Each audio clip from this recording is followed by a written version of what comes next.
Good evening, everybody. Thank you for coming. A few words about myself. My name is Victor. I'm working in Liveperson 6.5 years. I worked last 3 years on a very interesting project, which I will going to talk about. Actually, a few words about why I do it, what presentation here. It was a very interesting, very exciting project, which is personally I'm very proud of, and is currently running in production. Is very successful, and I just wanted to share it with you. I think it's very interesting. I cannot touch every details because it's very big, but I hope it will be helpful for you. I will also try to give you some tips how to build platform, how to build system, and I hope you will enjoy it. So thank you for coming, and let's start. One more thing is about links here. If you want to ask questions during the presentation, please ask, just raise your hand, and I will ask you. I repeat your question and then answer the question. And if you don't comfortable with that, you can just go to the link of the meetup and write the comment and your question there. At the end of the presentation, I will try to answer some of the questions. If not, I will answer later. So do what you're comfortable with. And that's all. Any questions before? Okay. So let's start from understanding what Liveperson does, just to put everyone in the same context.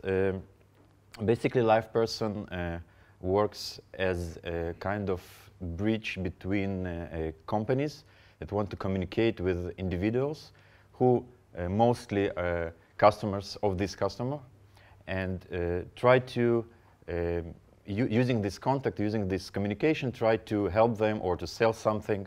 And this is the main business of Liveperson. And just for example, imagine you have some company that sells, for example, a site that is a virtual shoe store, for example, shoe shop.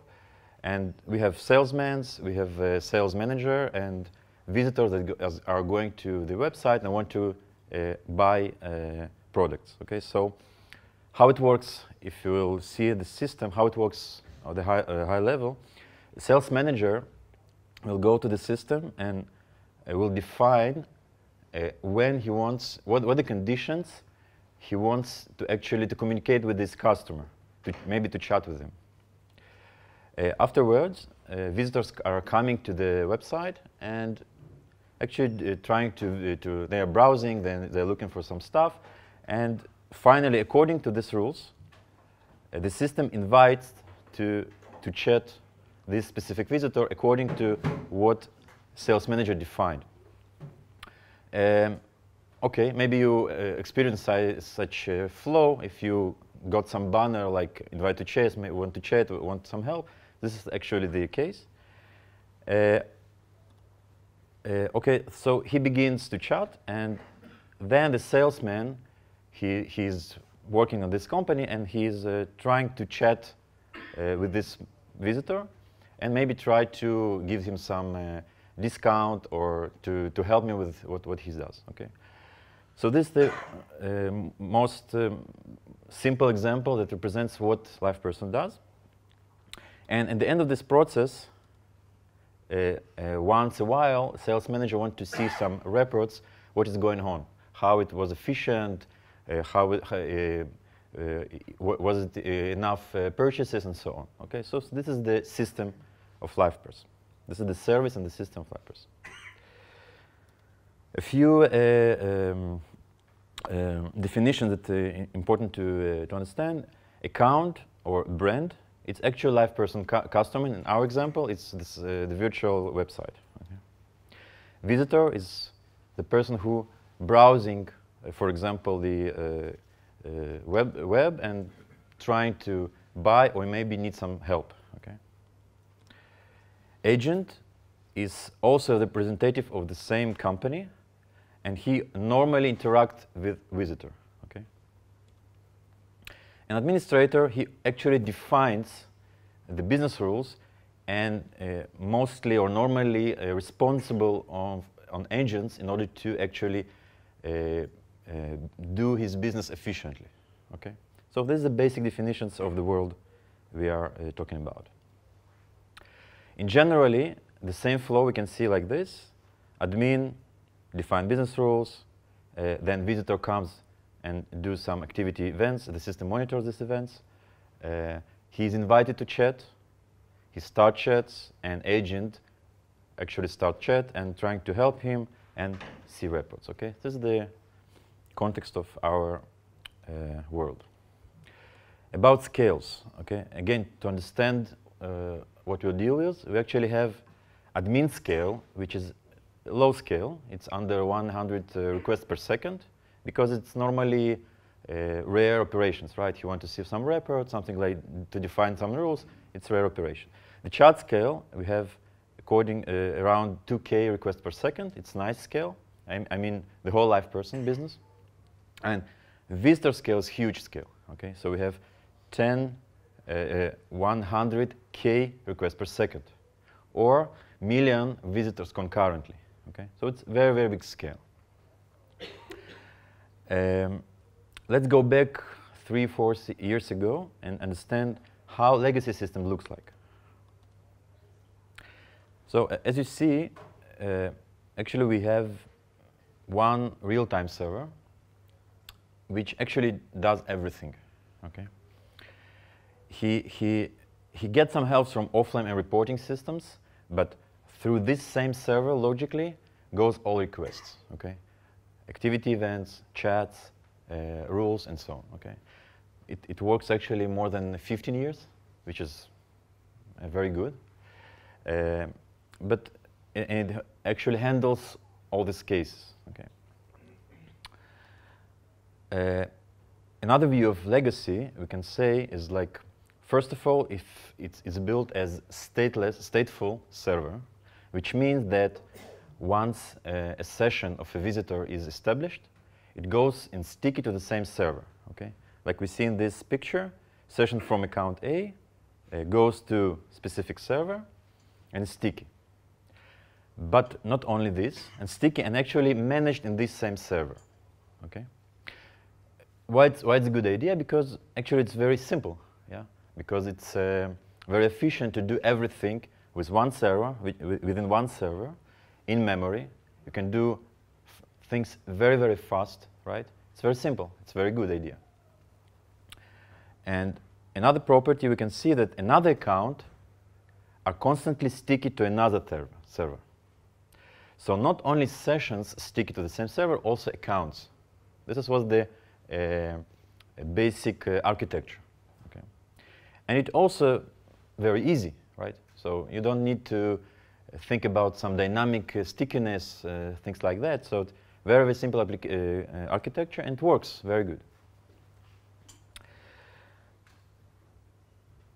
So it works. It works a lot of years. It's fast. It's a really good system. It's fast and actually handles, till now, most of our customers are big customers. It's partially resilient, which means if other services goes down, it continues to work. Okay. It's of course have a huge amount of features, you know, and you can just imagine what means 15 years of development and a lot of big and small customer that comes and wants new feature and so on. But we had pains. Okay, we had pains, and some of you probably thought about some pains when you saw this architecture, I guess. Okay. So just let's put it on the table. With this architecture, it's how to scale. Why how to scale? Because all sessions of the same account go to the same server. So what if we have a huge account with hundreds or maybe millions of visitors? How can I handle this? So I probably will buy bigger servers with more cores and so on, but it's still limited, right? So I actually have no what calls horizontal scaling, right? I can also do it vertically. I can put more CPUs, more power, but I cannot do it horizontally. how to add new features, a lot of reasons why it's was a pain. I guess you can understand that the legacy system after 15 years is hard to do it.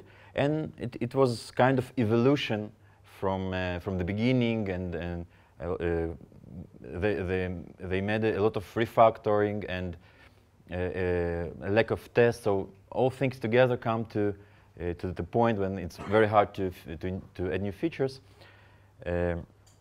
And maybe because of the internal architecture, because the business logic and infrastructure was very coupled.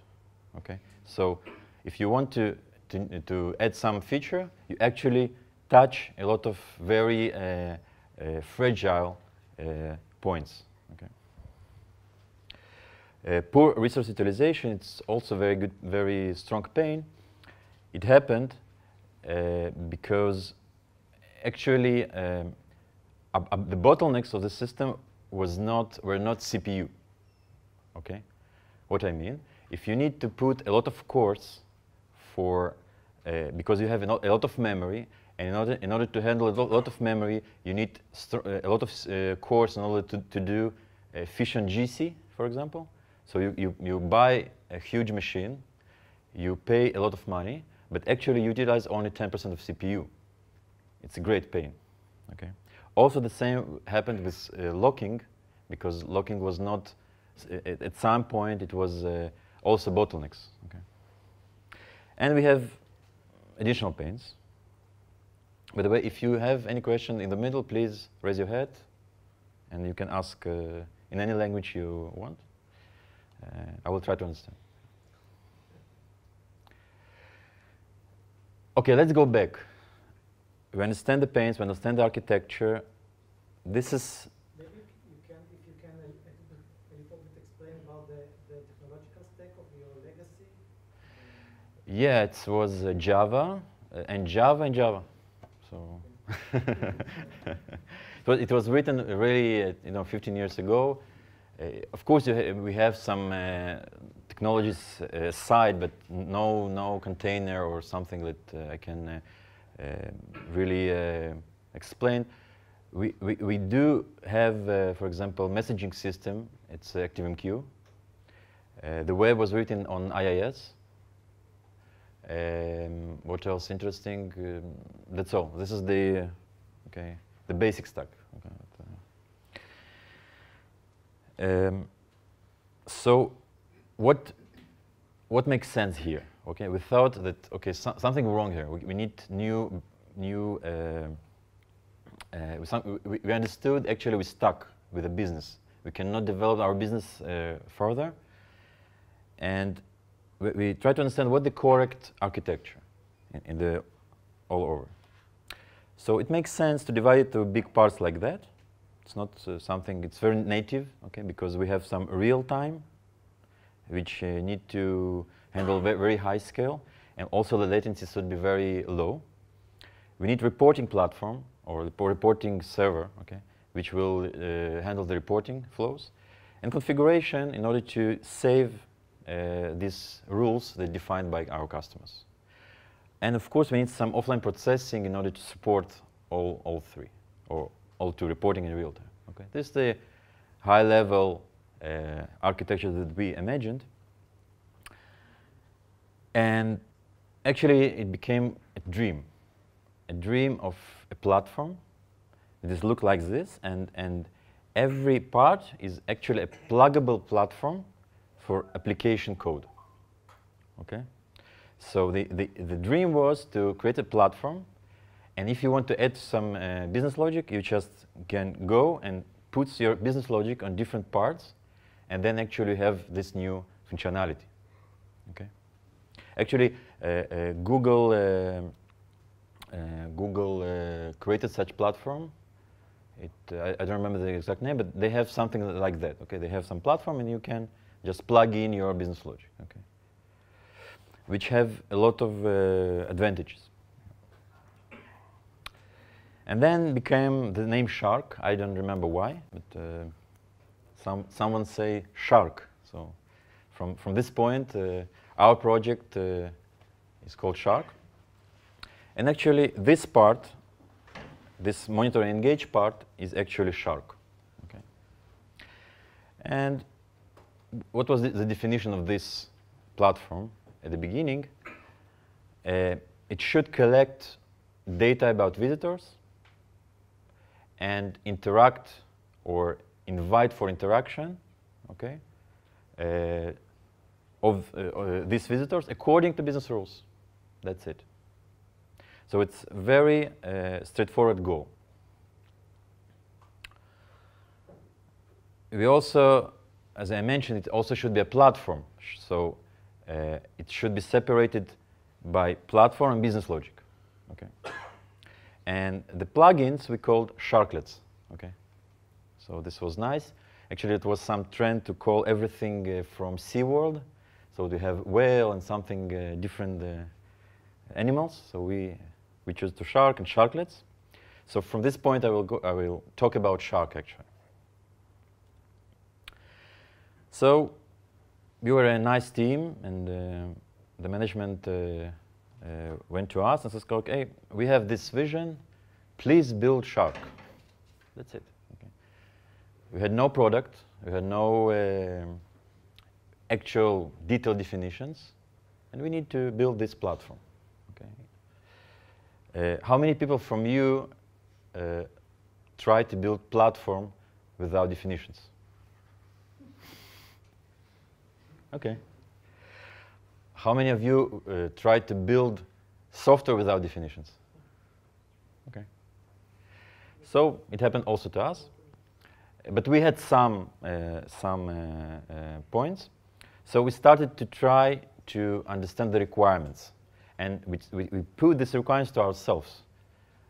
And this was our first question: what are requirements?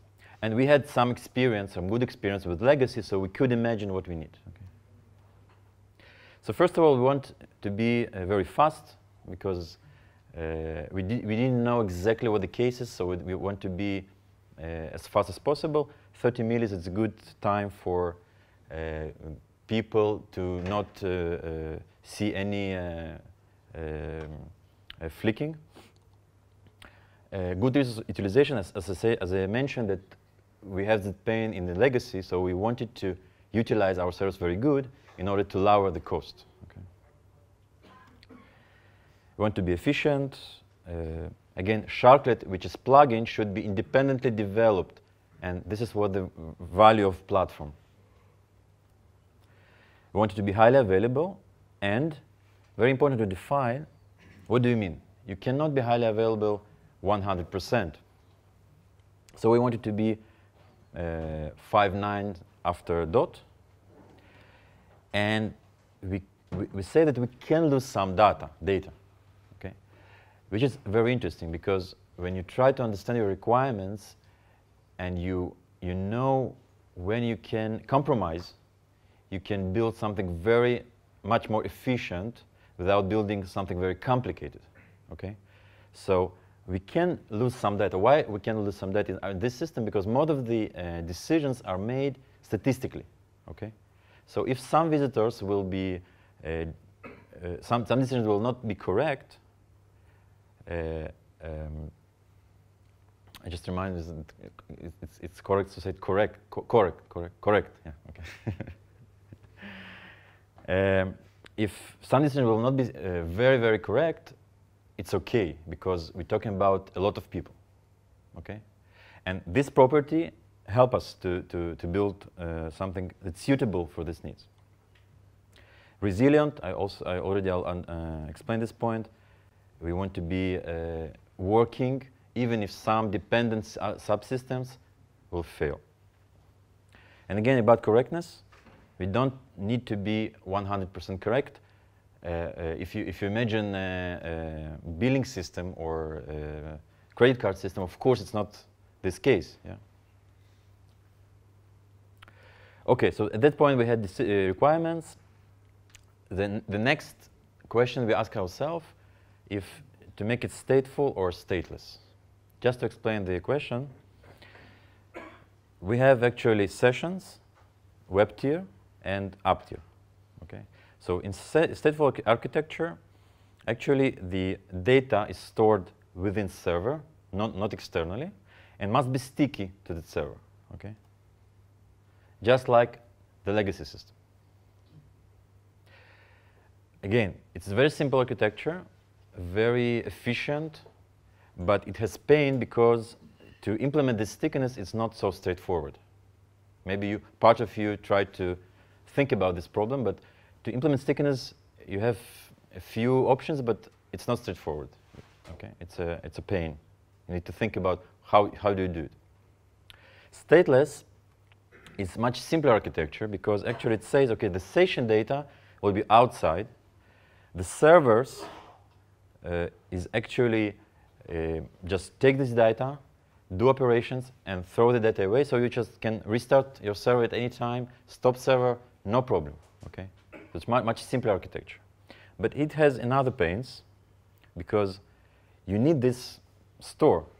And in our scale, which is huge scale, you need to pay for a lot of resources. Okay, so actually we have two main options to decide. Probably most of system that you start to develop, you need to tackle this question. Okay, so what helps us to decide finally? First of all, we looked at legacy. It works fine. Okay, no major problem with that idea. Okay, and we can lose some data. So sometimes, if server will be stopped or restarted, and we will lose this data, it's okay for our use case. No problem with that because we work statistically again. And stateless requires much more resources, as I mentioned, because you need these servers to store the data. You need to serialize and deserialize the data every time. Okay. So again, it's high scale. It's a big cost. And we thought that in the future, if we start from stateful, we can add high availability feature in the, using some store or something like that. So all these facts led us to stateful decision. So in the stateful decision, it's like in legacy, session A is sticky to specific server. But I remind you, we had some problem of scalability, right? So in order to solve this problem, we said, OK, the counts will be actually handled by all servers. So if the same account, okay, if I have another session, and session A and session B are from the same account, it's OK that they will be handled in two different servers, which means I have scale, horizontal scale. And this was the key point for this architecture. And we start from this. So we wanted to move forward, and we started to think, what are the big parts? What are our internal architecture?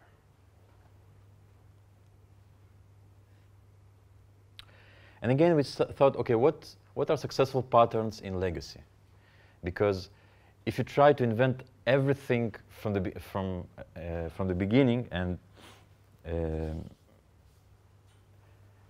and the system is complicated, you have a great risk that you will just mistake. Okay, so that's why every decision we went to the legacy and tried to think, okay, what is good there, what is bad there, what the pains, and then to build something new and better.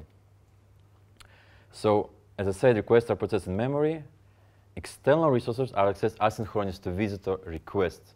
It's like, maybe you know, Nginx pattern or Node.js patterns, that actually the sync request never go out and just processed very, very fast, and then can be responded with very, very fast. Okay. And this pattern is great because in this scale, and in this scale with requirements of low latency, you need something like that. If you will try to go outside for each request, to build a resilient system, very, very hard. Okay. And additionally, in order to make this processing fast, the rules, the business rules, we call it also account configuration, are kept in memory for fast processing. So if you need to process the request very fast, you need this data near to you. You don't go every request outside. Okay? This is the basic few patterns, very successful, and the pains.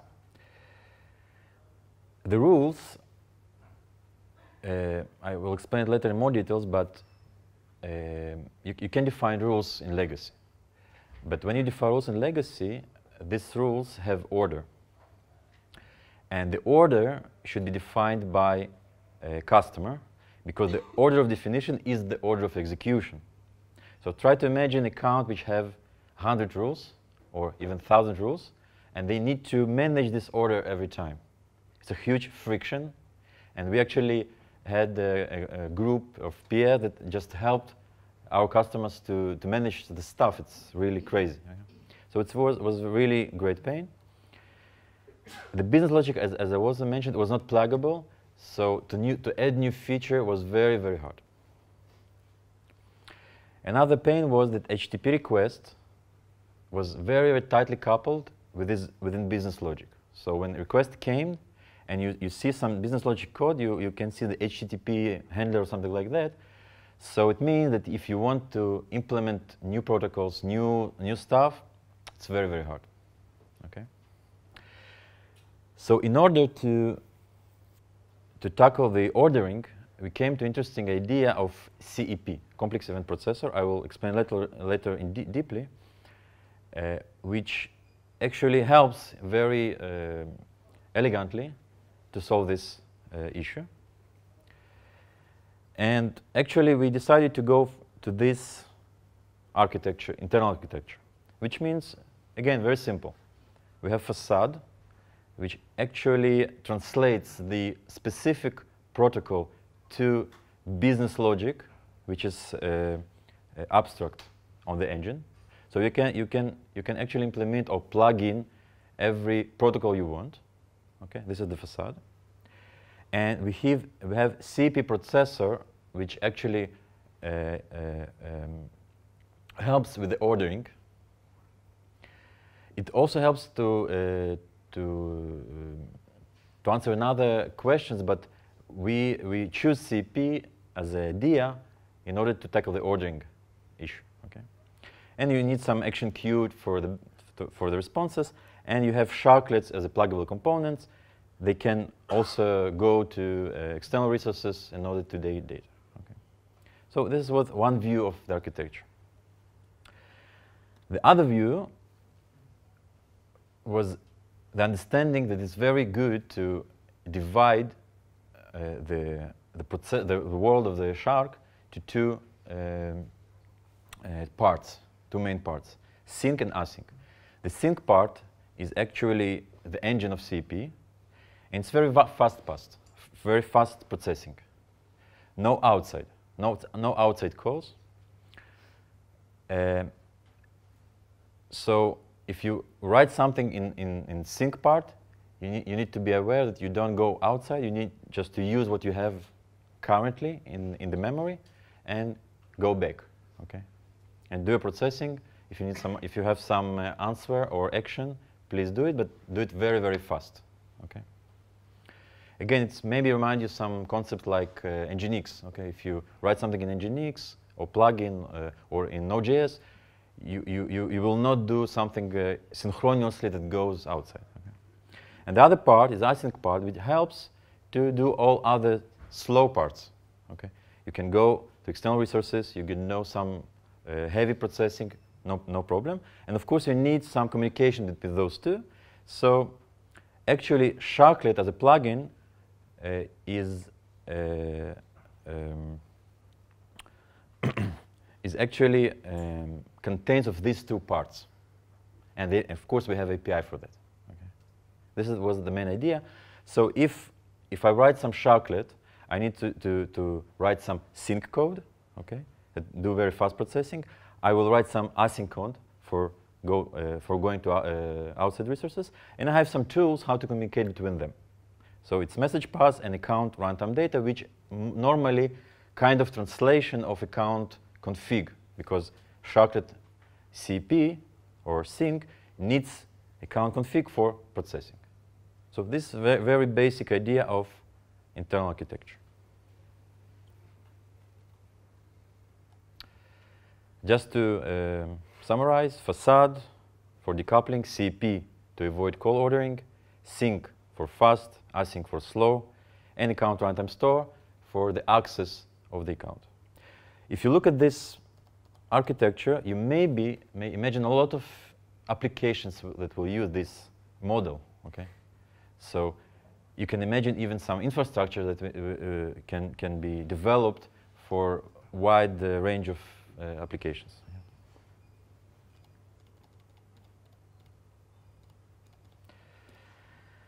Okay, when you go to a new project, at least that's my feeling, you have some kind of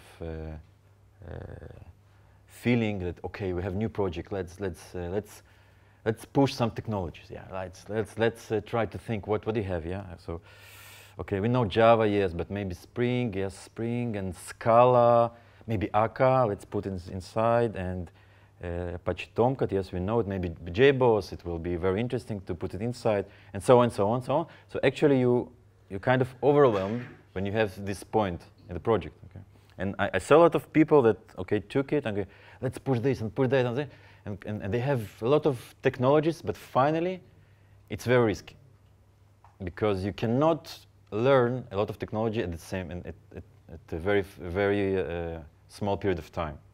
So a lot of projects like this fail. And we were practical. We took something that we know very well, and we believed in very well, like Java, Spring for dependency injection, Tomcat, and Apache HTTP server. This was, for us, very known technologies. And put one question, okay?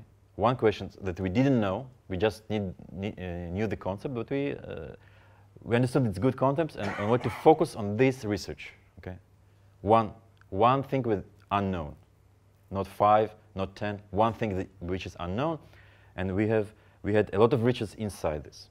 Okay, so just to understand what is CEP, a few words. It has a number of properties, but I will focus on one that's very important for this project. So as you see, actually, we have some abstraction that have input like as events. We have some definitions how to act on these events, and we also can fire another event that goes to the same engine, okay? Which actually mean that the order of calls of business logic is undefined, or we can say defined dynamically, right? Because actually it defines by, if you listen to event and another handler fire the event, okay, the connection, okay, between those two will be dynamically. So no need to predefine it at the compile time. Or when we thought to the future, if we will build the rule engine, we will not need to define these rules in specific order. It will be defined by the CEP dynamically. This is very simple, not very complicated idea, but we thought it's very good for our system. And additionally, it is event processor, which is also suits to our world. Right? We have events from visitor. We need to analyze it and so on. So we started to look at some technologies. I will drill down one of this because I have no time to do more. This is very interesting technology, Drools. It's actually implement two patterns, CEP and rules engine. Okay. CEP, we can see here, first of all, we can see some kind of language, DSL, which you can define your business logic instead of Java. You just can write it here. And you can see here that you define event, sale, okay? And you define your rule which says here, okay, I have, if this event happened, and some values on this event, this is the condition or conditions, then do something. The do something can be fire another event, which will trigger another rule, and so on. So actually, we have the picture I saw before. Okay. So this is rule engine because you can define the logic externally, and this is CEP because you have this concept of events which actually trigger another rules in dynamic order.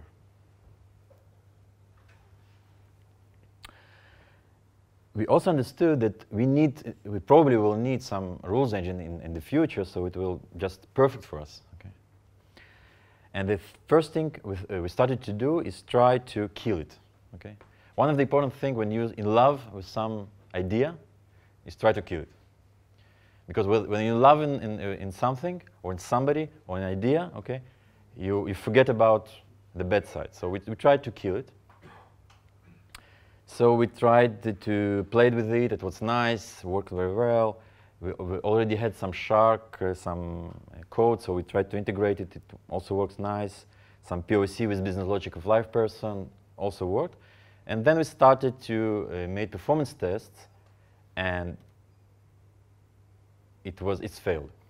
Why it failed? Because actually Drools, which is really, really good technology, uses RT algorithm, which sacrifices memory for performance.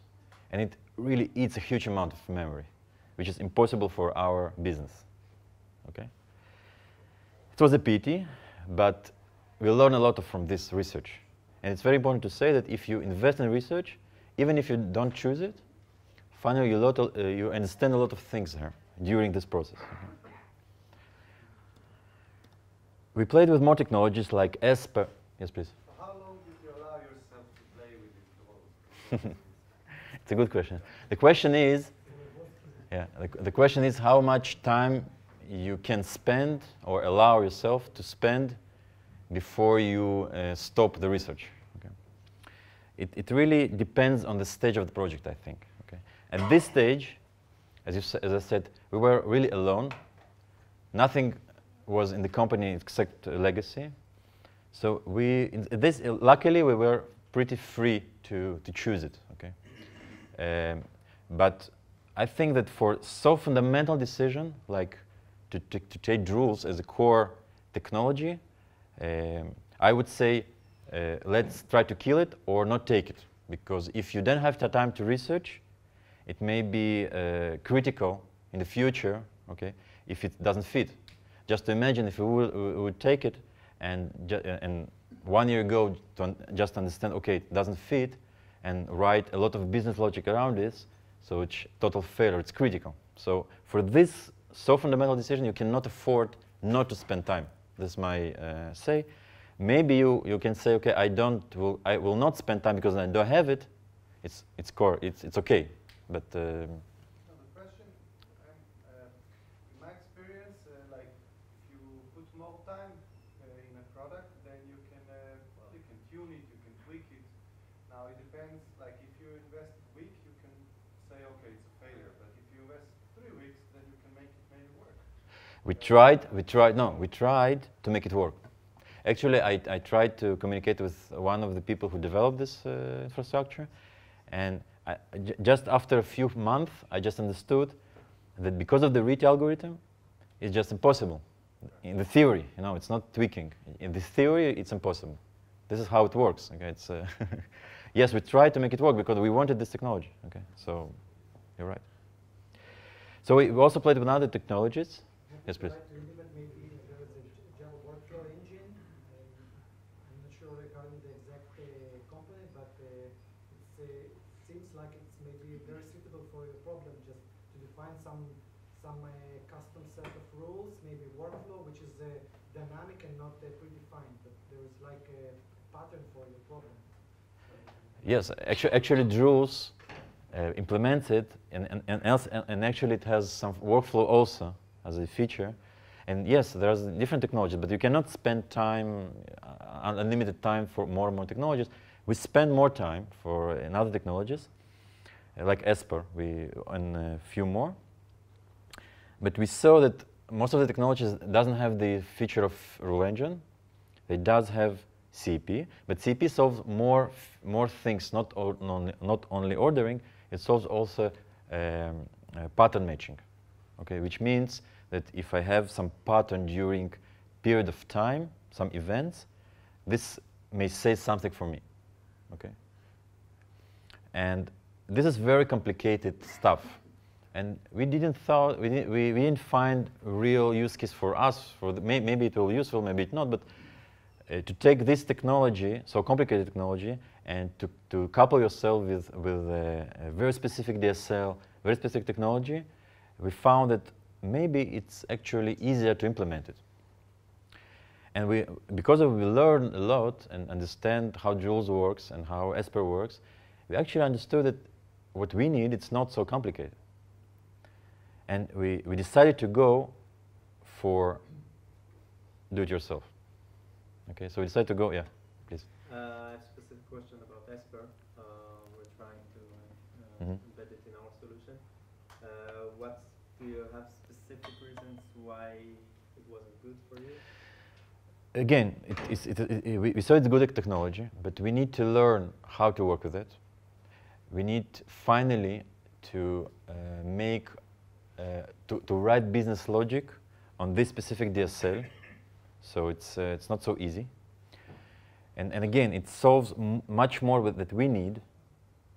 So the balance was to implement our self-technology or to couple ourselves with something that is unknown because we don't know where we stuck, and the learning curve to learn this technology and to work correctly, it's big. Okay. So because of this balance, we decided to implement by ourselves. No, we didn't find specific bottlenecks or something like that. So just to explain the idea, how we did it. So imagine you have handlers, which is plugins and event queue, and you have two events from this handler. They're coming to the queue, and some handlers are listening to these events. So they take this opportunity to process these events. Then maybe handler 2 have another event as a result of this processing, so it puts to the queue. And in the end, handler 1, that was the initiator of the process, again take the opportunity to make processing because he listened to event C, and that's all. Okay. So actually, this is a very simple concept. Nothing very complicated. We don't need pattern matching here. And if we need, we can add it in a maybe more specific way that Liveperson needs. Okay. In addition, we added something special because of understanding of how Drools works. We add event that means state change. Okay, so instead of going to setter and change states, we said, okay, if you want to change state, send special event, state change, and say what state you want to change and which value. This is a very powerful idea because it actually says that everything going through this engine. We will see the benefit of it later. Okay, so but try to understand what it means if you have engine that everything goes through it. Through it. Okay, so how the style of API looks like. We choose annotation because it's nice, it's clear. So it's just an example of what means Sharklet. Okay, in this example, it's a handler. So Sharklet, it's actually a group of handlers like this, which has the same idea. In this example, it's feature extraction. It's real-time. It's real-world Sharklet. So it consume event of type purchase event. Okay, it had have some contexts from systems that that need to work, like visitor session context and this event itself. Dispatch context in order to, for example, send events to async handlers. Okay, so some stuff from the system services. And here we have also example how we actually create state change event. We have special name context detail event. And finally submit it. So this is the example of how we change states in our system. Okay. By the way, pay attention that actually the business logic totally decoupled from any hard problems. You don't see locking here. You don't see anything. Very clear, right? Very clear style. Only handler with services, and you just write the business logic. Okay, and the last fundamental decision we wanted to tackle is locking. I want to ask you if you ever tried to build a system that that locking is solved once and everything just works. Did you try it?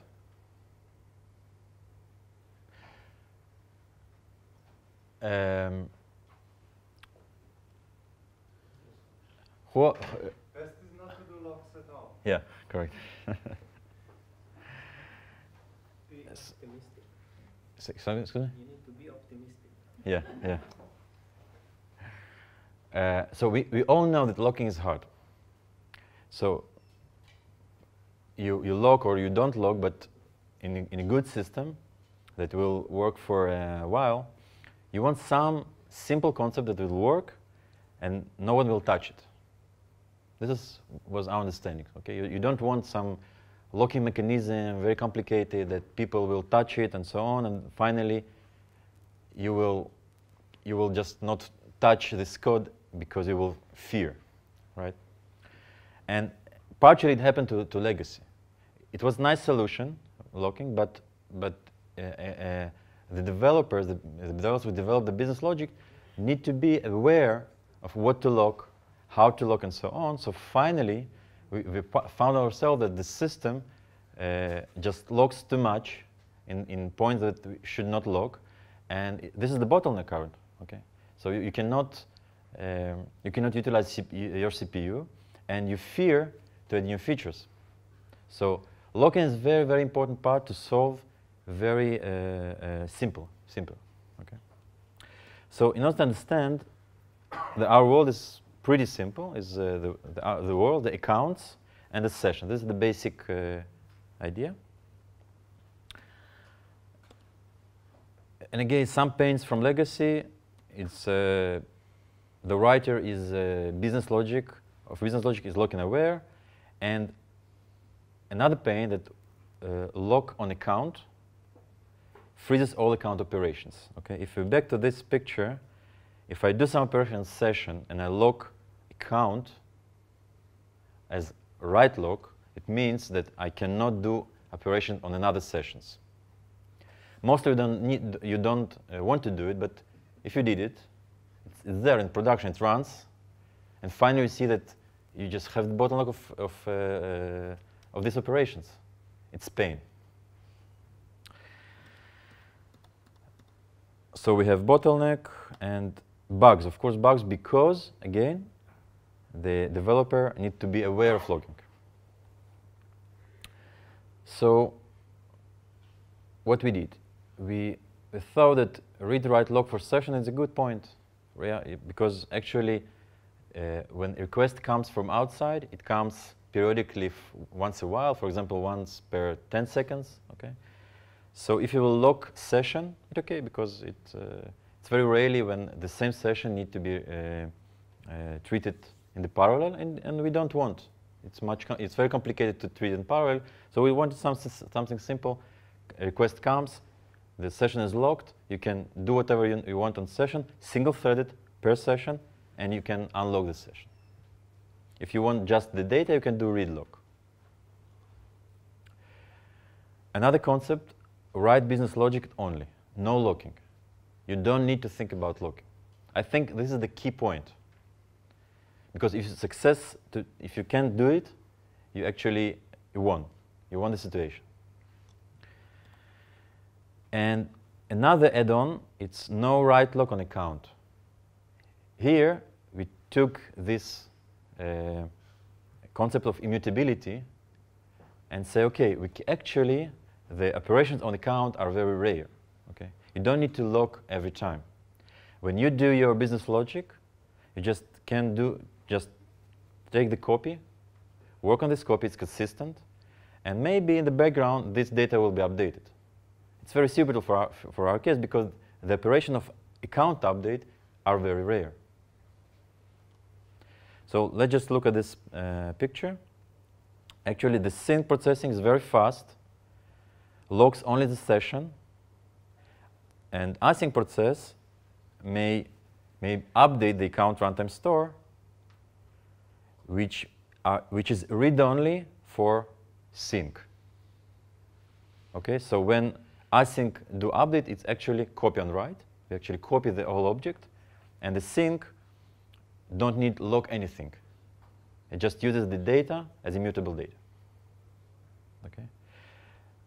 So these properties helped to develop our platform in that way that it is very efficient, it's decoupled from business logic, and it do what it needs to do. Again, yes, please. As far as I understand, your messaging has some sort of pub-sub or Yeah. something like that allows for the Correct. coupling.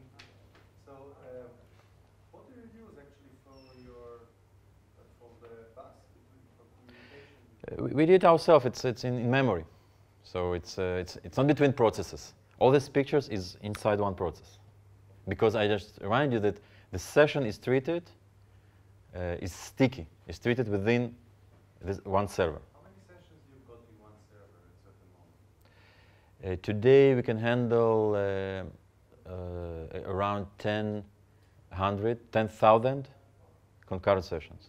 10,000 in one server. Yeah. And then when there is regular daily security updates with stuff, then it all goes away. Yeah.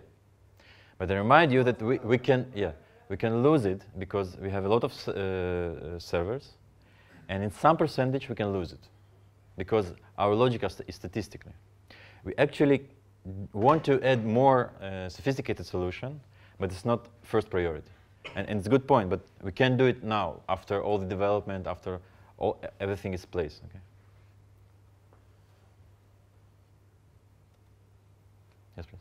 Didn't you say that two web servers can process from the same account? Yeah. Right? And how do you copy but if both of the processes, if both of the squares are in the same process, how do you persist the in-memory account data between the two servers? Actually, I don't. I just replicate it. So every server, okay, has the same account config data. It's just duplicated. So whenever somebody updates the account data, it is It's duplicated on all servers. Yes. Correct. Do you use Zookeeper for configuration data or some other tool? We have actually the framework of account config is developed internally also. Yeah. So it answers your question. Yeah.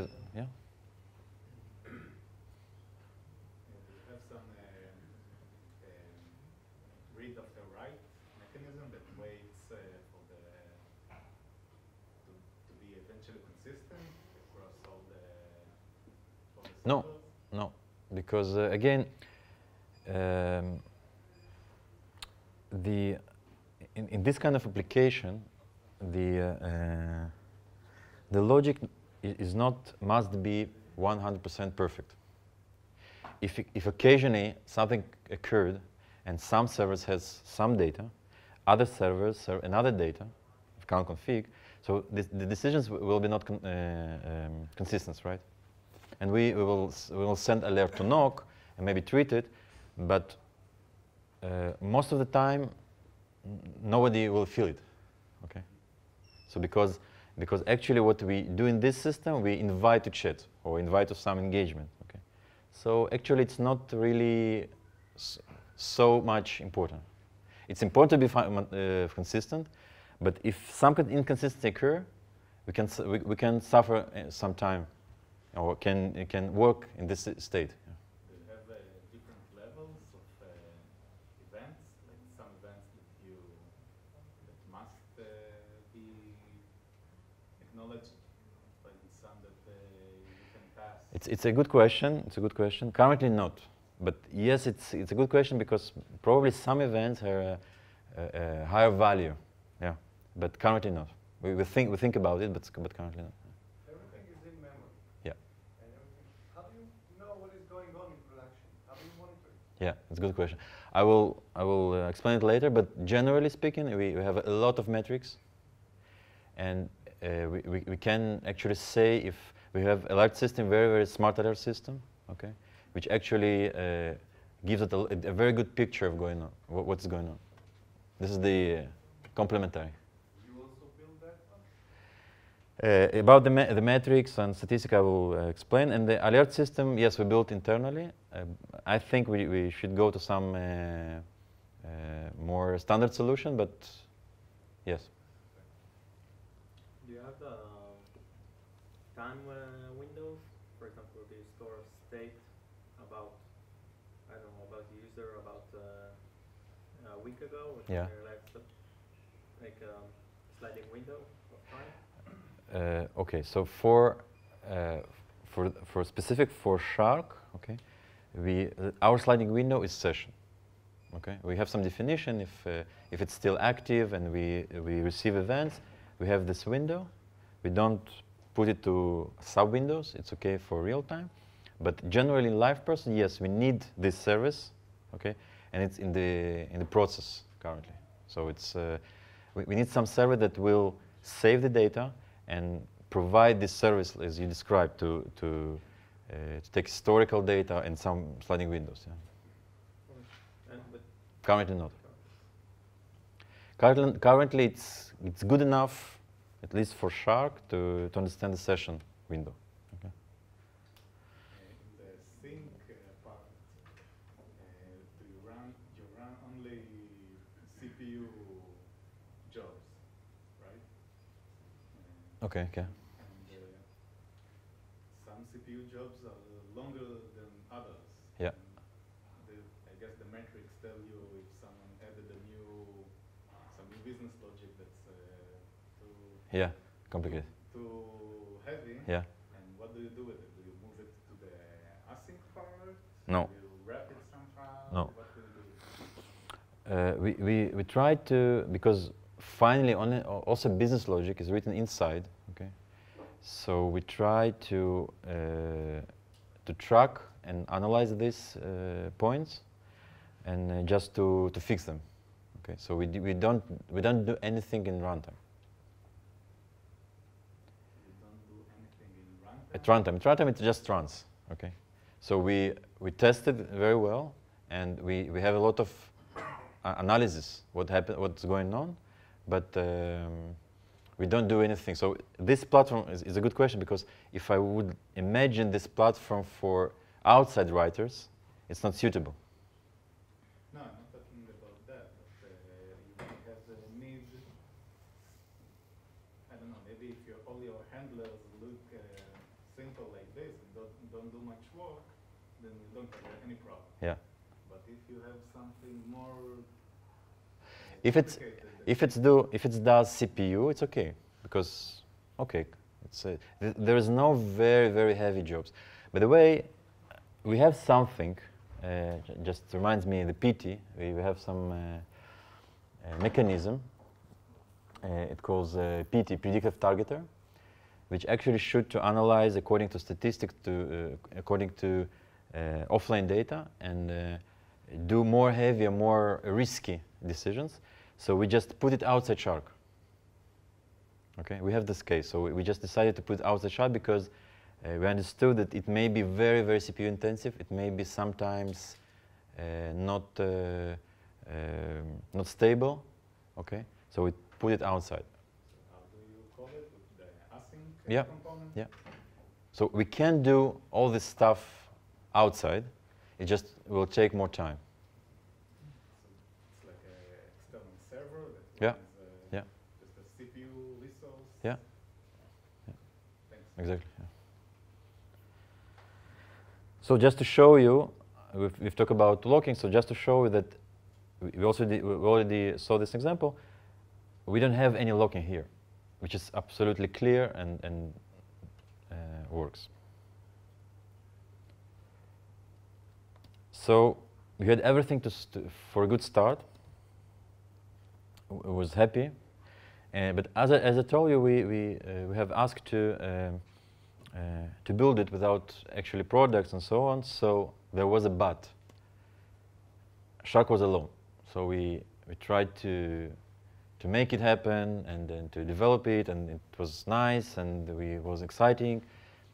But what to do with that? Okay, we already started to have some platform, which very cool. But what next? So we tried to push the company to make decisions, because if you develop platform and it's very cool, after a while, if there is no code in production and you see real customers, probably this project will be closed, as most of you probably know. So we start to push and to get product and definitions, and okay, let's do decisions. And it was a luck, probably, for us, for this project, and probably for Liveperson, that finally decided that the vision, the dream, it was not only Shark and actually all the Liveperson, and it decided to rewrite all the code, all the legacy, and to make actually new platform. And actually to make this, all the components, as I showed before, real. So they put teams for every of this part. They put, we put product who try to define this product. And actually it was a new part of this project and the whole Liveperson Live Engage platform. You mentioned earlier that you wanted to use some application platform that will allow you to plug in your business logic inside and just run it.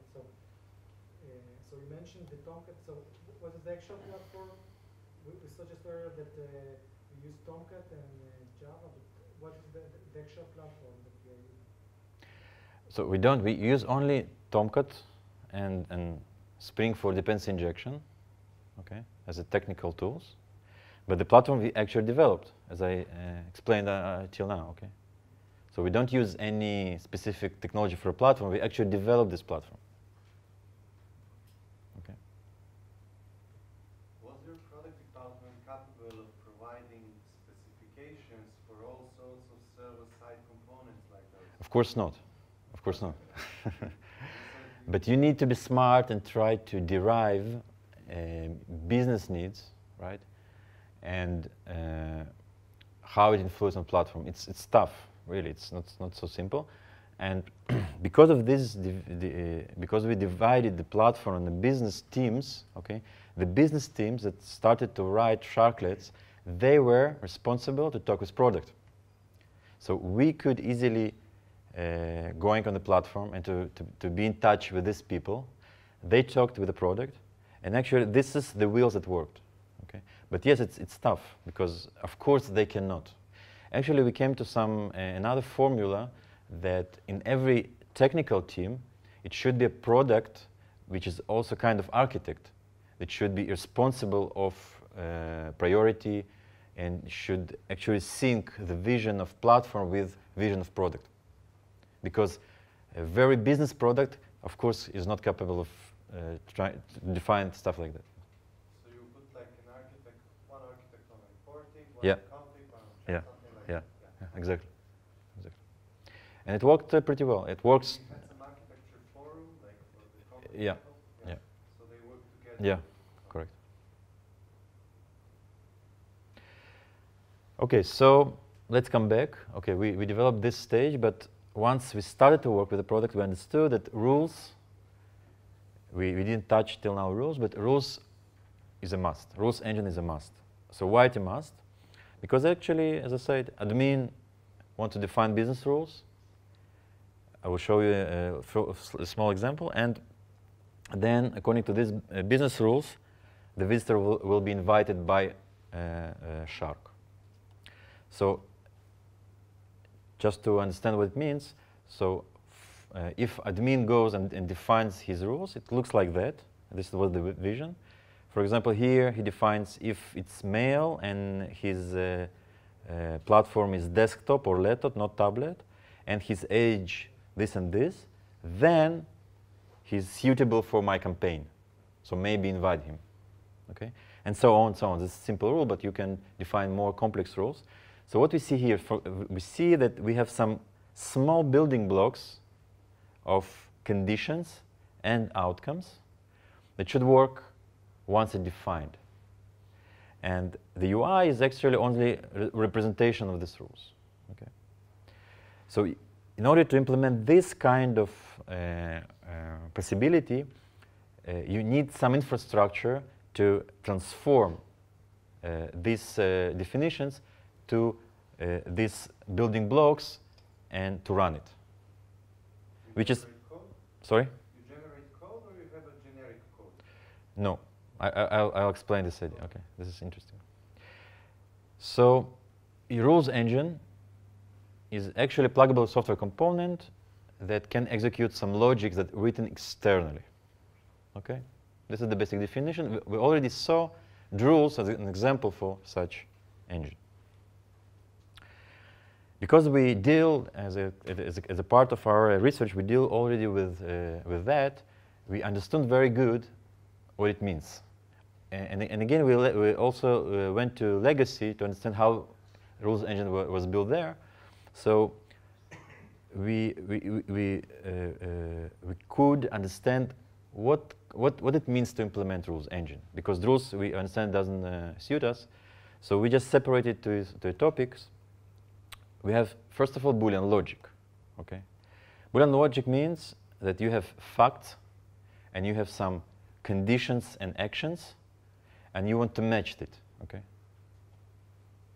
So it's very simple, because you just, if you have a lot of conditions and or ands operations like that, you just run it, very easy, and just execute the actions. So this part of rule engine is very easy. Okay. Which is most hard part in rules engine is detection which conditions should be evaluated. If you have fact and now you have new fact, you need to detect which conditions from all set of conditions you have you should to evaluate. This is tough item. Actually, Drools does it very well and sacrifice memory for that. That's why it's sacrifice memory. Yes, please. Do you know how much memory it's sacrificed because you're repeating? Yeah, I didn't put numbers here, but if you want, I can. I have this number, so if you want after the lecture, I can show you. Okay. Actually, in our case, we have accounts with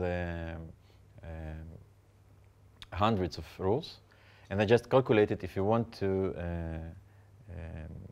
make it work, we probably need something like 30 gigabytes in one server. Okay. So how many events per second?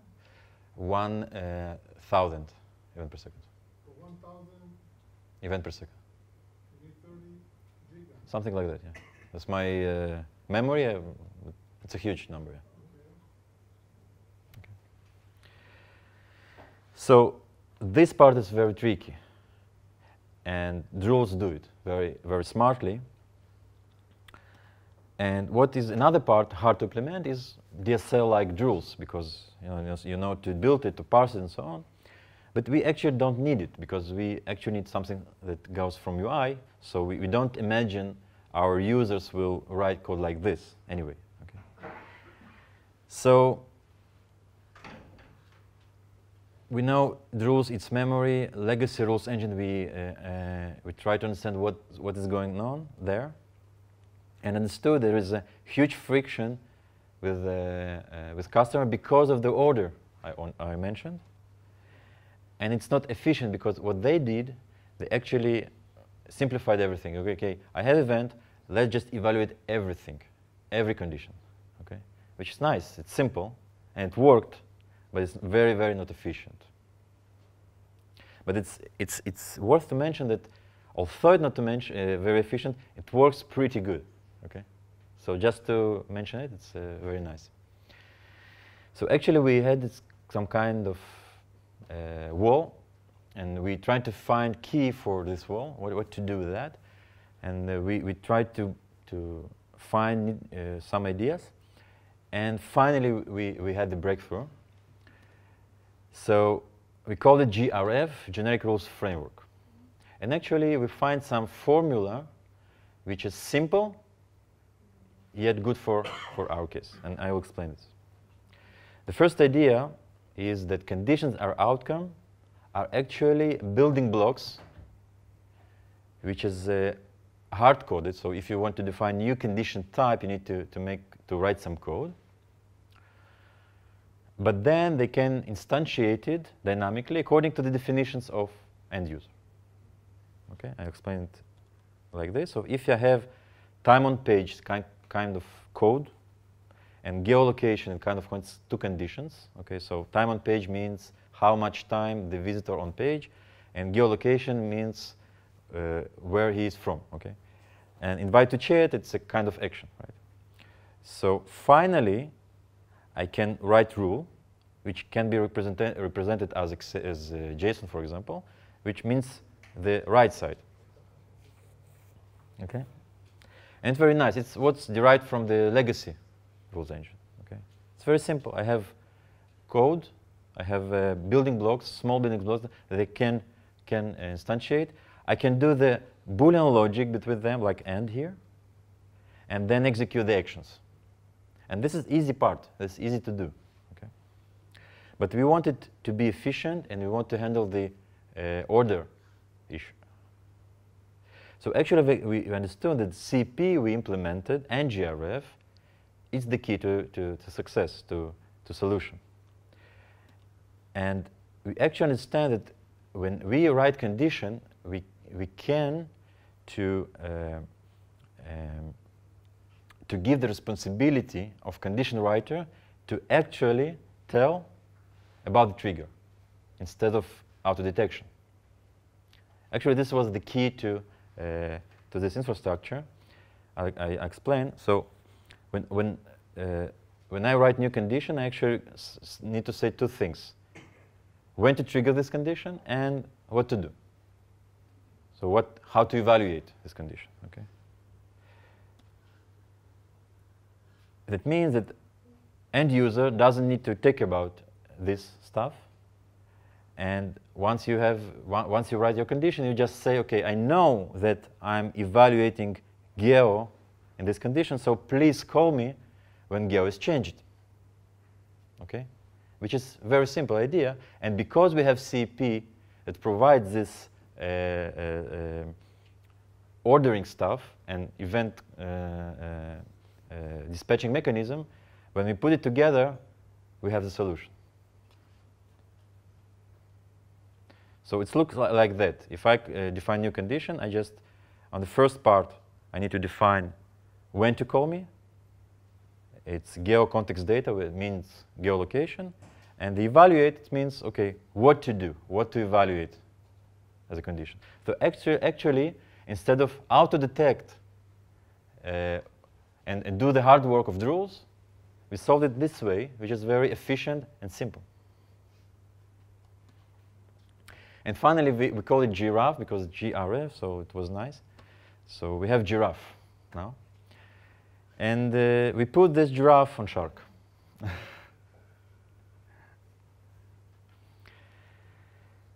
Any questions still now? You just explained earlier that one of the basic conditions of the system, that some of the facts, okay, in your rules engine might be changed during the processing of the flow. Again, say it again. For example, in the previous example, it might be the time spent on the page. Okay, it might change during the flow. So Correct. you would like to Evaluate. to reevaluate Correct. your time flow. Correct. Okay, so how do you solve it? Again, the CP provides me ability to listen on what happened. Okay, so I can register myself, my handler, to event that actually means geo is changed. Okay. There might be a previous condition that might choose another path in your decision tree. So. Okay, maybe I explain it in. It's not critical. Yeah. Maybe you remember that actually CEP, it's actually kind of engine that events are coming inside again and again, right? So this order is inherently solved inside. Because if you have two rules, okay, and one depends on another, once the first one is evaluated and triggers some event for the another rule, it will be called in the correct order. This is the trick. How do you have to aggregate data over time? Like those rules, those conditions, Yeah. may they be derived on aggregated data? Maybe, yeah. If you need, please put your aggregation on the session, that's all. What is session? Page view or visit? Visit. A visit. Yeah. Okay. Just put it on session, you have this tool, just put your data, aggregate it or whatever form you need and use it. And they do it, the business people do it. Yeah. Your customer actually use so much rules. It seems like for every reasonable business choice, I can handle it with maximally 10 rules. It depends on the customers. The very small customer, they don't have need for a lot of rules, but big customers, they have real complicated things, very, very complicated. So sites like Sears or Orange, they have really, really complicated logic. So the outcome of this entire flow is the decision: should I pop up the window and say we'd like to chat with Yeah. the real agent? Yeah. Okay. And for this, they define hundreds of rules. Yeah, sometimes yes. And it's more complicated than that because actually it's the decision comes in parts. Okay, the first part he actually defines if a visitor eligible for his campaign, means okay it suits for his campaign. The other parts it should be defined by more automatic predictive targeter processors, which give some scores to these visitors, and only then we need another system which actually says, okay, we have 10 agents, okay, and we have thousands of visitors. We need to match them, okay. So it's a few steps to decision, okay. But the customer must define the basic logic of suitability, yeah. And sometimes it's complicated. Please remind what are the entities in play, agent, custom, what's the agent? Agent is a person who interacts with individual, like he's doing the chat, he's maybe support guy, okay. The admin is actually define the rules, and visitor, he is actually the visitor of the website and so on. Okay. So finally, we have a rules engine, which is giraffe on top of shark, which is a little bit funny. But it really was a very nice idea and works very well. And we did a little more. We did a few productization steps, and also Sharklet worked, and another platform worked. So actually, the platform of LiveEngage started to really work. It's worth to mention that also we implemented a kind of solution for jar hell. So if one Sharklet have a Scala in version 10 and other Sharklet has Scala in version 12, it will be work on our platform. I have no time to go to deep explanation on that, but it was a very interesting part. And in this part, we also skipped the OSGI idea, if you heard about it. Also did some stuff with account config, because account config is also implemented inside the Liveperson, it's in LiveEngage, so we just make some integration with that. And we felt good to go. So we wanted to feel the field, yeah. We wanted to, okay, we developed everything, LiveEngage started to breathe, but we wanted to feel about it. So we started from some kind of silent mode, and we just duplicated the events from the visitor to legacy and Shark, just to start understand what is going on. It gives us a lot of feedbacks, understanding what is wrong, what in the deployment system, in the deployment process, and a lot of interesting inputs. So it's very worth to make something like that if you can. And actually, the dream comes true. So all the dream of platform started to work. Okay. So every piece started to work together. It was really, really exciting moment when, okay, we wanted to go to production and to see real customers. And it just started. We just saw it. Some pain, some issues, but it started. It was very nice. Actually, this is probably the most important point when you put actual customers on your platform and you see everything just works. Like it was very very exciting. In Shark, we started with a very small cluster, and more customers come. So we just did that. That was our dream. We wanted just to put more resources and just to live without any issues, and it just worked. We also recognized some bottlenecks in the system and easily fixed it.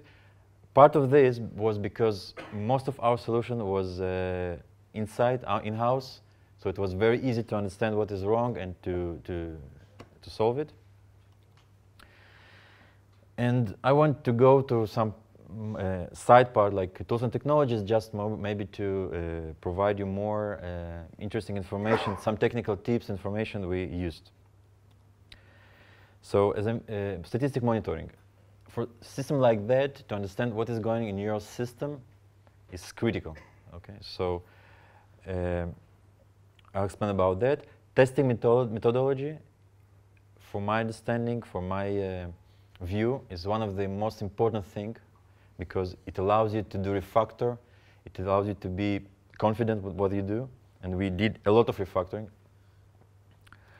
We also moved to Java 8 during our journey. And we also tested G1, although we're not using now G1, but we have some interesting insights, so we'll share it with you. Yes, please. Can you please specify how many accounts run on the Shark today? Yeah. And how many still run on the Yeah, I will mention it in the end with. Just to understand where are you in the scale? Yeah. I will go to deeper within few slides, but currently we have something like 1,000 and a little bit more, 1,200 accounts. But I will go into numbers deeper. Okay. Can you say how much latency takes, for example, the 99th percentile? Actually, we didn't measure the end-to-end production, but we understand that from tests we did, that it takes around 30 milliseconds inside farm. Of course, if you take end-to-end, including the website, including the web, it's different, but something like 30 milliseconds. Isn't that an important piece of data for the monitoring? What do you mean? The latency. Is it important data? Why you say you're not monitoring it? Yeah. It's important to understand that, but we just didn't get into it. But we understand the internal statistics. What we just didn't build the possibility to do it outside. Yeah. Okay. But it's very important.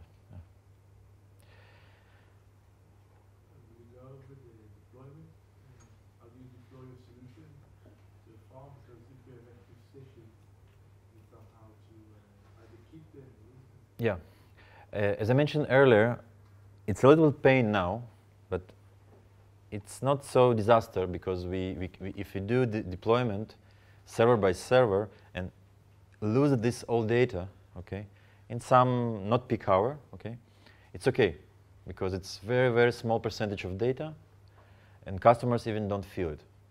We want to improve it, but but our system works well even with this property.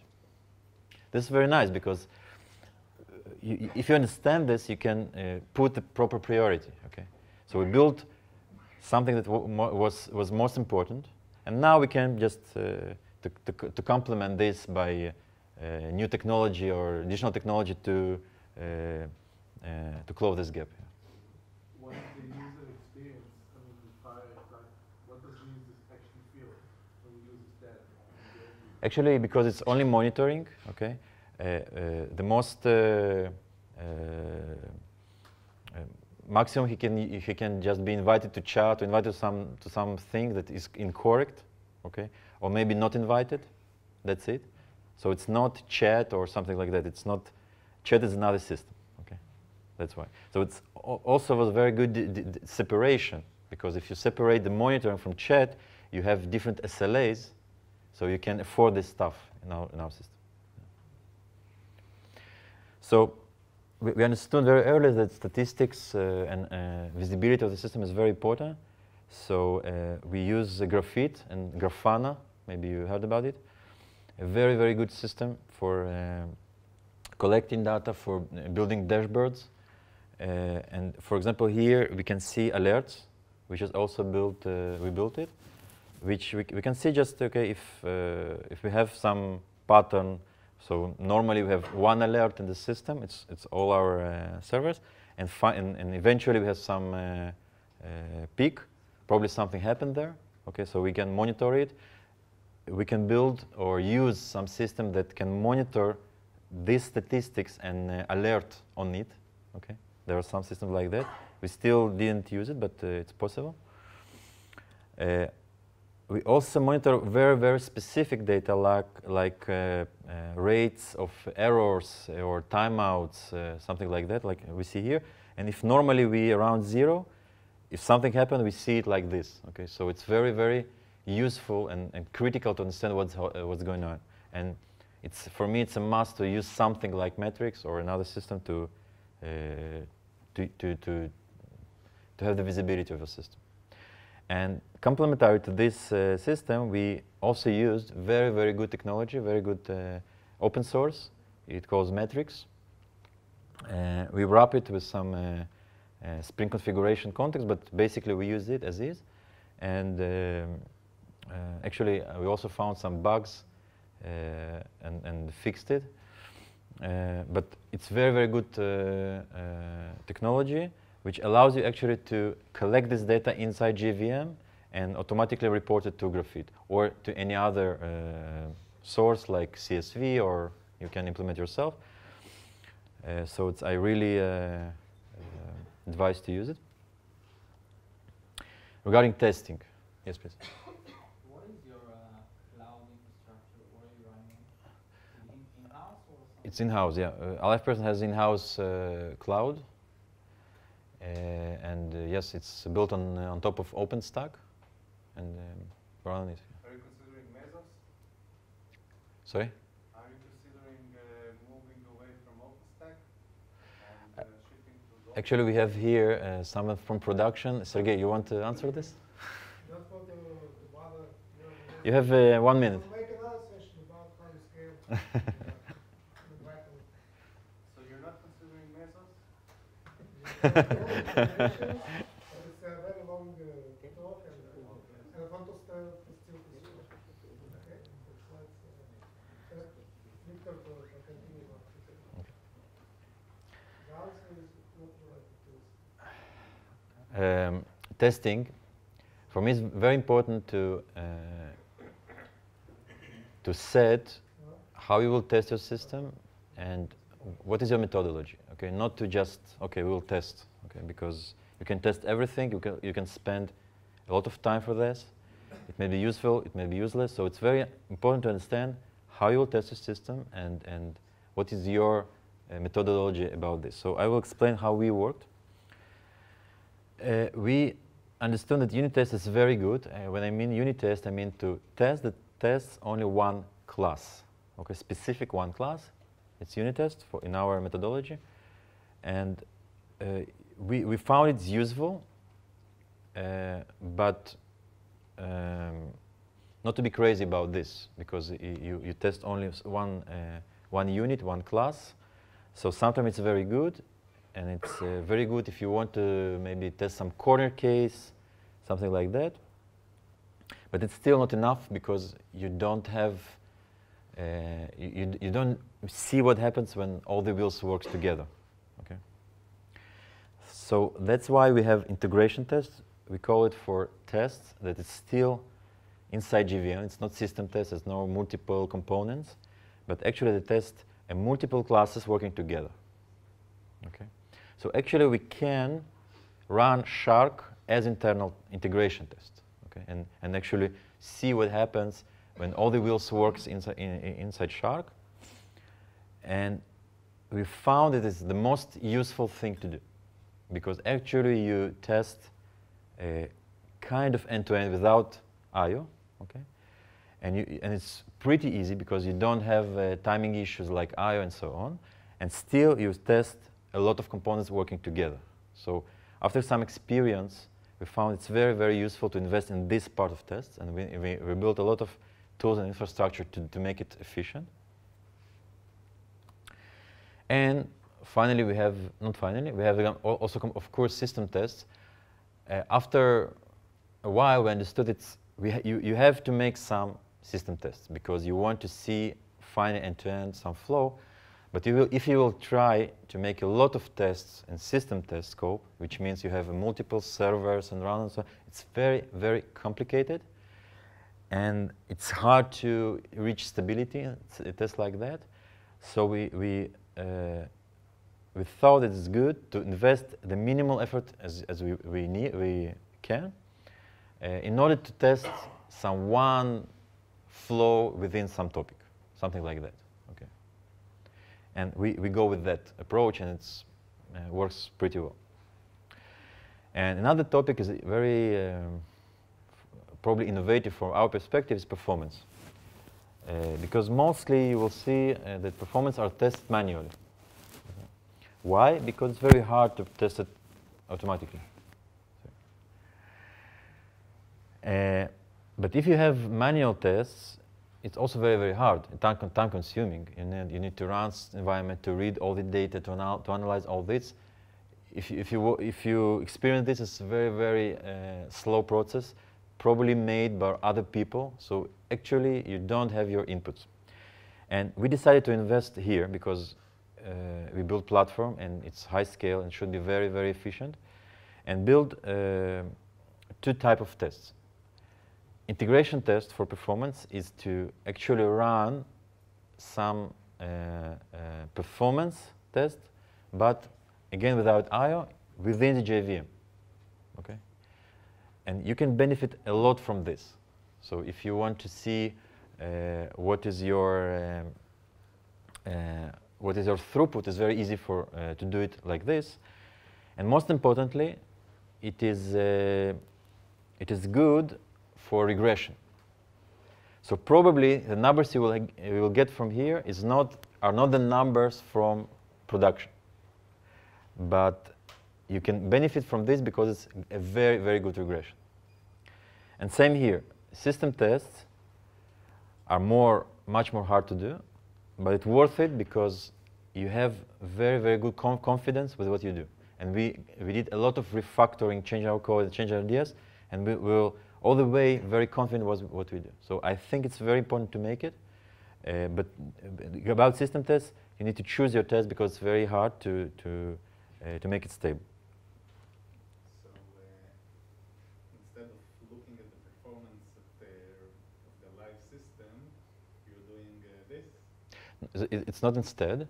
We also look at our system from currently internal matrices, statistics, okay, not outside, and we plan to make it also externally. And it's not instead. Internally, I can check my statistics internally in my Shark, right, in JVM, right. So I can put some timer or stats. Sorry. No, I mean what I measure. I measure requests from outside perspective, from visitor perspective, or once the event comes to the JVM and ended the loop. So I mean internally in JVM, okay?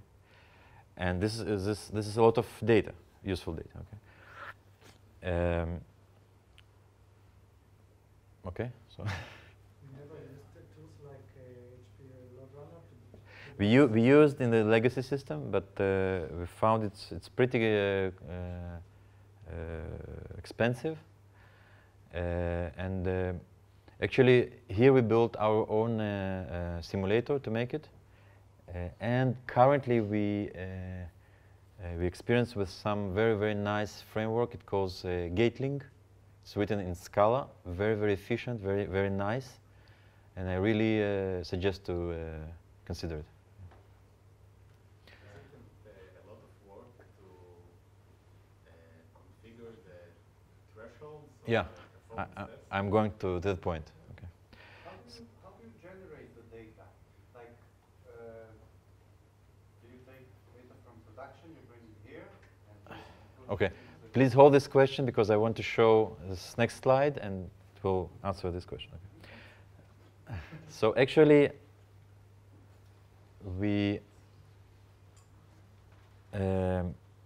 here we see some log from test.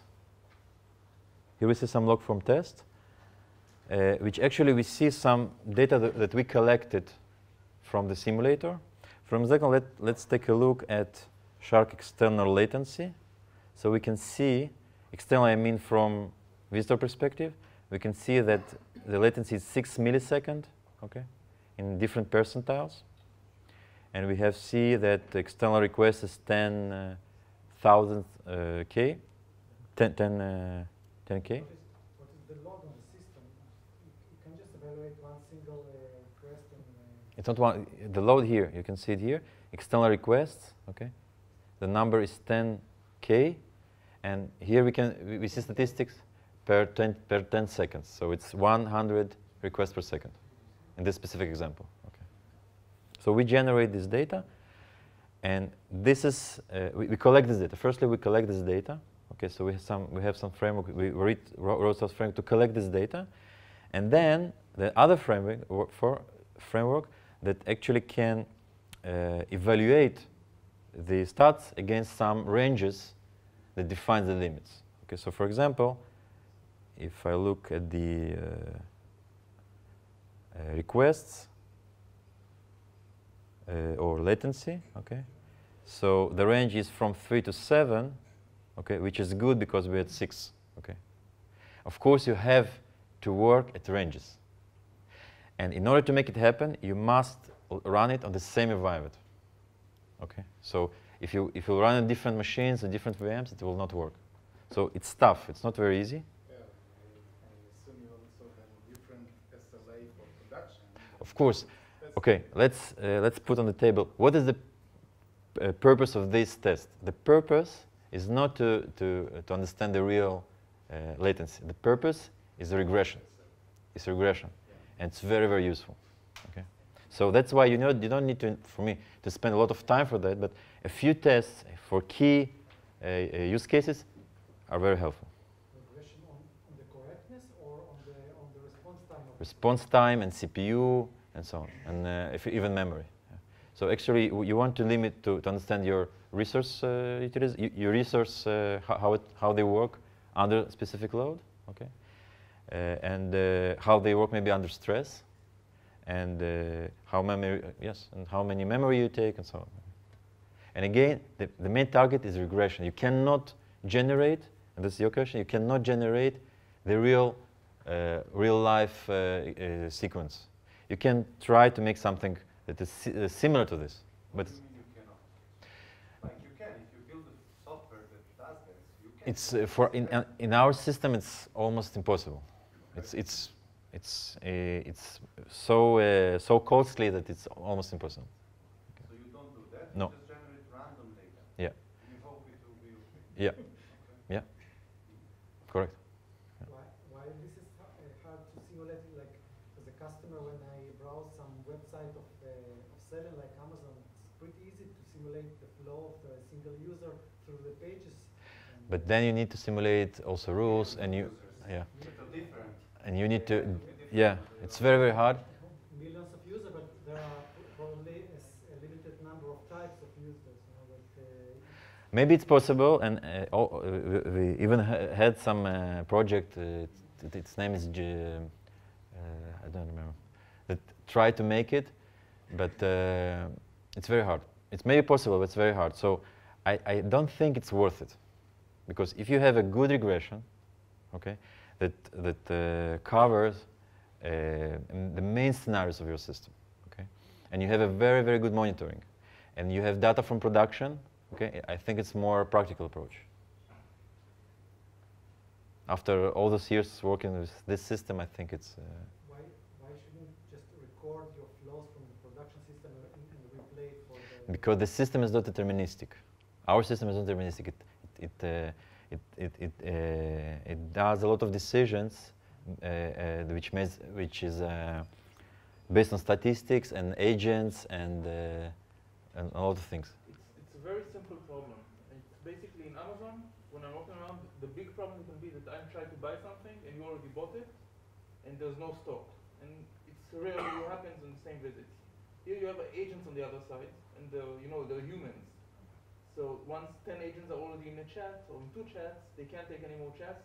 As the behavior of the system, which has the data in-house, and it's pretty easy to take a copy of the data and say, okay, we have all the rules that the people use in the production system. We have the copy of the real flow. Just let's run it. So yeah, but we can do it. For instance, I don't know, our SLAs to our customers don't allow us to take data from production and take it in our office. So this is also another challenge. I think the most problem is more technical. Maybe it's possible, but it's very, very costly.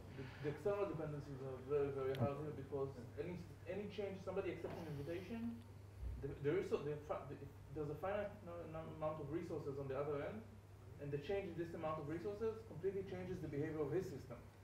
Yeah. So every little... They should check it statistically. So I want just to mention that mostly in practice, what we do is really enough. We just see the same trends on production in our tests. Okay. So in practice, even if we would do it, okay, and spend so many resources, I don't see real value for this. Okay. Actually, you are saying that the system is not mission critical, so we can afford us to take a chance with the performance of the production. No, I mean that if some issue if we will spend more resources and need to add more servers, we will do it in production, and then we can check what's going on and to fix it. You need to keep in mind that they did check the system with the legacy system. What do you mean? Did send dual messages to the legacy system and to Shark. Yeah. So you did check, you could see any, I don't know, big difference in latency there. Yeah. But he's talking about something more complicated. He's talking about trying to reproduce exactly the same data and trying to see what is going on. Exactly what happened with the most lot system. Yeah, yeah. So again, maybe it's possible. It's very complicated. Is it? You ask if it's really 5.5? I can say yes. I can say yes, but I can say that we didn't experience even one downtime through all these years, but we do experience some data loss, okay? Which is again acceptable, and we want to close this gap also. Okay. I will skip this part because we don't have. Okay, about Java 8, it was a very, very nice move. 1 year ago, we just had the opportunity. It was very easy. If you consider and think about this, I really advise you to make it. It pushed our code to more expressive, functional style, immutability, more inside the concepts. I actually gave a presentation about this, about Java 8 as functional programming. So if you're interested, you just can search on YouTube. And some notes about G1. You're also using Scala. You mentioned earlier you have a code and Yeah. production. Actually, Shark is a platform built on Java, pure Java, but some Sharklets are built on Scala. Yeah. So actually, we run even few versions of Scala inside. Notes about G1, we thought about it, that's what we tested it. So a node is designed for big heaps. It is considered to be the default in Java 8, and we tested it. So we tried to understand what is going on with 12 giga, for example, and we was very, very satisfied. We still didn't make this move because of the maybe priority, but I think it's very, very good, according to my experience, very good GC. So if you need big heaps, consider it. I think it's very working very well. What is the cost of this move? It's a little bit CPU, okay? Because it's sacrifice a little bit CPU in order to make more predictable, and it works very good. So as you see, Shark is happy. So actually, what we have now, after all this work, we have horizontal scalability, which we wanted. The business logic is written independently as a plugins, so we have no pains in these areas. And we have very fast development cycles because I, as a platform, in a platform team, I can develop and enhance my platform. The plugins, the Sharklets can develop their stuff. The data model is also as a works as a plugin, so if you need to make some modifications or additions to data model, you can do and plug into the system. So actually, every part works very lightly and can be deployed independent of the system. It has a lot of power, and it really works very well. We have efficient resource utilization because of the spread of the load and very efficient locking, as I mentioned. So we utilize today 50% of CPU, which is very good. We really feel like less bugs because, as I said, we have few teams. Every team are dedicated to his purpose, and it works much better than legacy. Better quality of service because of the overall architecture. Because monitoring, we sacrifice sometimes data, and in chat service we can do it, but every system is built to tackle or to solve his problem. And overall feeling of confidence. I think this is what the company feels, and I personally. So it's very nice to understand and to feel that all these parts are good. A little bit numbers. So currently, we have in Shark 10K concurrent visitors. In legacy, I mean the peak, and the maximum. One machine? No, of course not. Overall, of course not.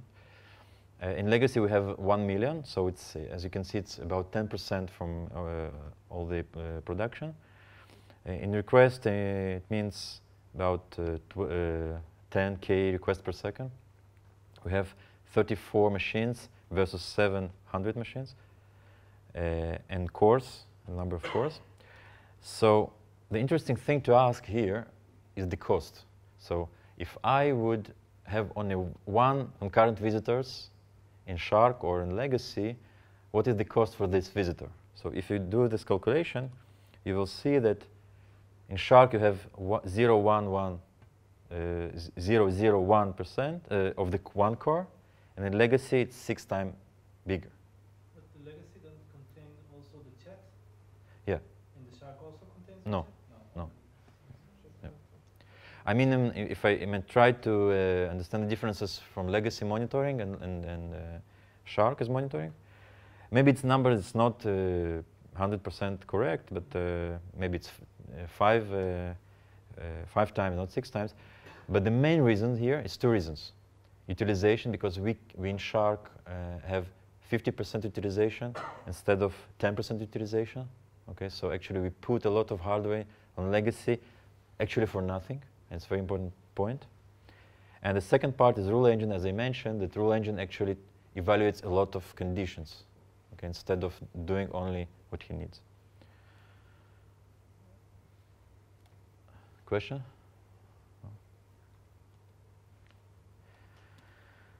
So I already mentioned this point. So we want better high availability. We want to be able to deploy with no downtime, more management tools, and the ability to handle a lot of accounts. Please. If I understand correctly from the previous slide, you currently run both systems in parallel. Yeah, but each account may be or in legacy or in Shark or in LiveEngage.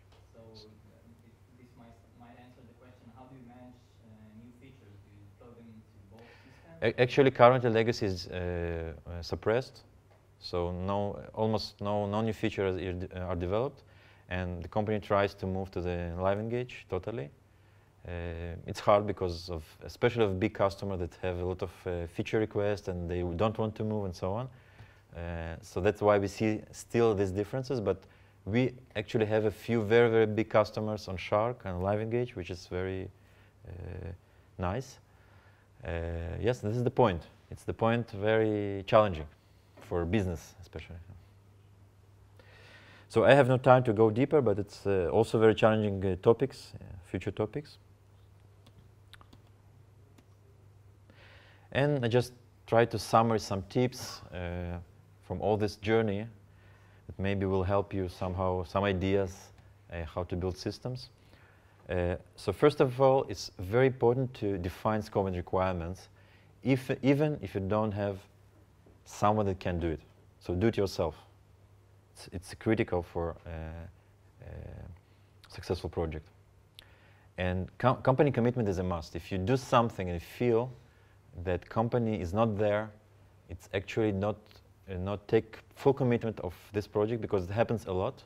Okay, don't just go and try to do your silent job. Okay, I think it's very important to push the company to the talk and take the commitment.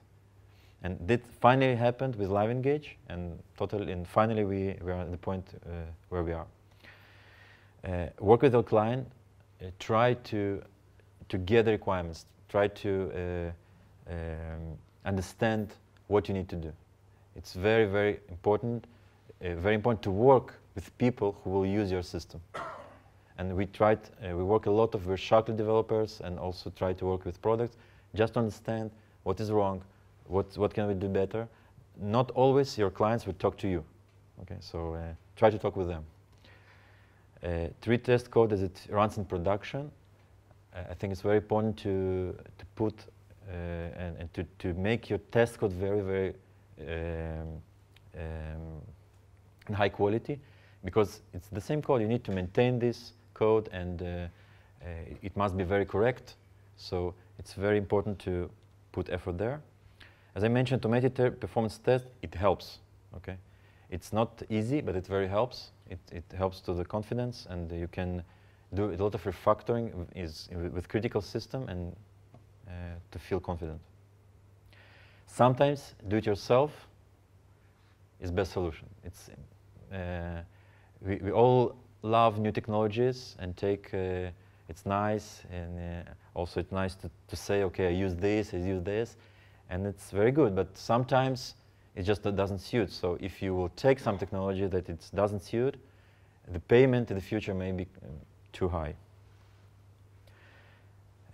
Respect legacy, because if you have some system that works, okay, probably there are a lot of ideas there that you can use. Okay, and we did it all the time during the development, as I showed. And with new technologies ideas, this mix may be very efficient, actually. As you saw maybe in Rules engine, we try to find the solution, the most simplest solution, while understanding the complexities. So it is sometimes very hard, but if you understand deeply what is complex, but versus what you need to do, maybe you will find simpler solution, but very suitable for your problem. So the last questions, if you have. Two questions. Did you use the same or different thread pools for the async and the synchronous part? Yeah, very good question about thread pools. So the question is if we use different thread pools for sync and async parts. Of course, we use different thread pools. And moreover, we actually closed. Why is it obvious? Because you said that the sync part runs very fast code, and the async part should only run I/O calls that. First of all, we want to be efficient. So if I want to be efficient, I don't need a lot of threads for the sync part. Okay. Actually, I need a number of cores, right? Maybe a little bit more. Basic idea. Okay. For async, probably I will need much more cores because some I operations that will wait. So it's different problems. But when you wait, you can reuse the thread for another. It depends. It depends on how you build your system, how it is used. Okay, if you have some asynchronous I/O, okay, like new I/O, it's very nice. If you don't have, it will not work. So sometimes Sharklet use it like direct call and wait, and it's okay. Sometimes they use it in the new I/O. It's also okay. So I cannot enforce this kind of pattern, right? I want the best utilization I can, right? But I cannot enforce it. So it's better for us without separate these problems, okay? And yes, to give the opportunity for Sharklets sometimes to write code like this, so they can do calls synchronously. It's much simpler, right? To maintain such code. And I also read that today, because of operating systems, maybe the number of threads, it's not an issue. Okay, I personally didn't test it, but maybe you can even use thousands of threads for this operation. It's really okay. So it's very natively to separate these thread pools. But when you say when Sharklet is using blocking code, then it's slow, so it doesn't fit the sync part. Correct. And it's blocking, so it doesn't fit the async part. So where does it go? So if it's used some I/O, any I/O, he must run in the async part. This is the concept. But you're saying that you allow some Sharklets to use blocking I/O. Yeah, in async part. But it's not async if it's blocking. No, async it's our term. Everything with other parts of the system is async, but it can be synchronous independently. Yeah, correct. So it's just term of our world. Okay, we say sync is something that will be very fast. Async is something that may be slow. It can be used for synchronous call in I/O. Okay. Okay. Yes, please. Session data was replicated between the web servers? No. Web servers, no. Web servers don't aware of this data at all. It just implement stickiness. Okay. I had no time to go deeper to the stickiness problem. It's a really big issue, a very interesting issue. But generally, it has stickiness. You just implement some stickiness to specific server, and session data resides in this app server in Tomcat. So the web server is just only routing. Okay. What would you do differently if you would be starting your system today? Sorry? What would you implement differently if today you would start Mm-hmm. building such things? Maybe I would try to make this project as more general use project and try to open source. You wouldn't use Akka, for instance? Sorry. Maybe, but I personally don't have enough experience with Akka. I personally. Maybe, yeah, maybe. But again, it's need to research and understand how it can work. Maybe, yeah. Yes, please. Two questions regarding the automated testing. First, do you know what's the percentage of the coverage with functional tests? It was, because of the complexity of project, it was hard to determine, but a few times we tested it, I think about 60% cover. 60% All over. All over Yeah.